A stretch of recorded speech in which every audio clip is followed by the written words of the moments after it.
সরকারি চাকরিজীবীদের জন্য আসছে দুঃসংবাদ। 2025 সালের জুলাই থেকে চালু হবে নতুন পেনশন স্কিম। বাজেট বক্তৃতায় স্পষ্ট করেছেন অর্থমন্ত্রী। দীর্ঘদিন ধরে পেয়ে আসা সুবিধা হবে কাটছাঁট। সরকারি চাকরি প্রত্যাশীদের মধ্যে এরই মধ্যে তৈরি হয়েছে হতাশাও। কর্তৃপক্ষ বলছে পেনশন ব্যবস্থায় সংস্কার আনার বিকল্প নেই।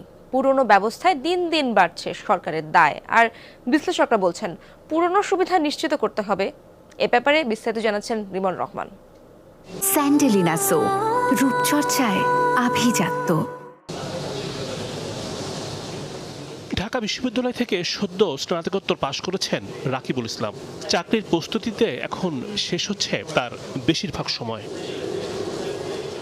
সরকারি চাকরি তার প্রথম পছন্দ, কিন্তু নতুন পেনশন ব্যবস্থা নিয়ে তৈরি হয়েছে হতাশা। বলেন, সরকারি চাকরিতে সুবিধা কাটছাঁট হলে মেধাবীদের অংশগ্রহণ কমে যাবে।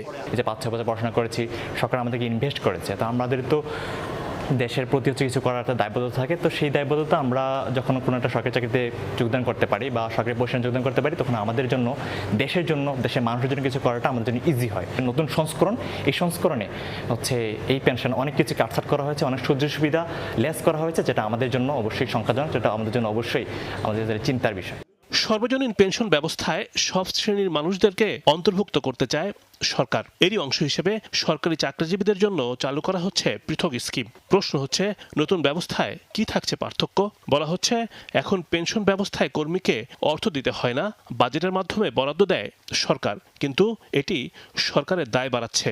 12 মাস যদি ছুটি থাকতো তাহলে 12 মাস তারা বেতন পেত, আর পেত কি লাম গ্রান্ট। এককালীন 12 মাস, আরও 12 মাস যদি ছুটি থাকতো এককালীন 12 মাসের মূল বেতন পেয়ে যেত, যেটাকে আমরা লাম গ্রান্ট বলি। এটা কিন্তু ছুটির সাথে লিঙ্কড। এখানে কিন্তু সরকার হাত দেয়নি। আনুতোষিক পেত আর মাসিক পেনশন পেত, যেটা সাস্টেইনেবল না। অর্থাৎ দিনের পর দিন কর্মচারীর সংখ্যা বাড়বে, আর একটা পে স্কেল হলে ফিসক্যাল বার্ডেন বাড়বে।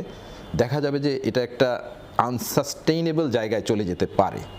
2025 সালে নতুন যে স্কিম চালু হবে, সেখানে নির্দিষ্ট পরিমাণ অর্থ জমা রাখবেন কর্মচারী, সমপরিমাণ অর্থ দেবে সরকার। তৈরি হবে তহবিল।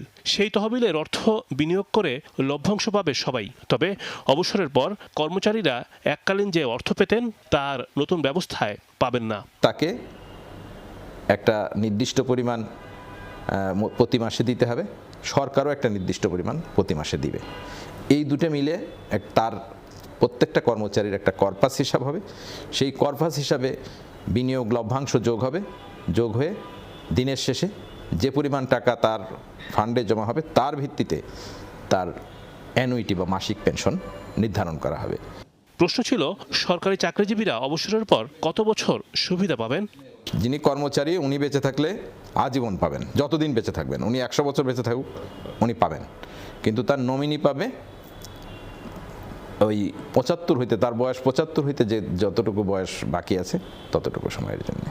সকলের জন্য গ্রহণযোগ্য হয় এমন পেনশন কাঠামো তৈরি করা দরকার। সরকারের কর্মচারীদের জন্য যে হয়তো একটা চিন্তার জায়গা থাকবে যে তারা এখন যে এই ধরনের সুবিধা পাচ্ছেন, সেই সুবিধাটা বলবৎ থাকবে কিনা। কন্ট্রিবিউটরি ফান্ড কালেক্ট হবে, এই ফান্ডটাকে কিভাবে বিনিয়োগ করে একটা ভালো রিটার্ন পাওয়া যায়, যেটা থেকে এটার অর্থায়ন করা যায়। এইটা যদি নিশ্চিত করা না যায়, তাহলে সরকারের যেই আর্থিক চাপ, এটা দিনে দিনে বাড়তে থাকবে এবং সেটা হয়তো রাষ্ট্রের পক্ষে ব্যয়টা নির্বাহ করা সম্ভব হবে না। পেনশনের জন্য প্রতি মাসে জমা দেওয়া চাঁদা কর রেয়াতের জন্য বিবেচিত হবে, আর মাসিক পেনশন বাবদ প্রাপ্ত অর্থ হবে আয়কর মুক্ত।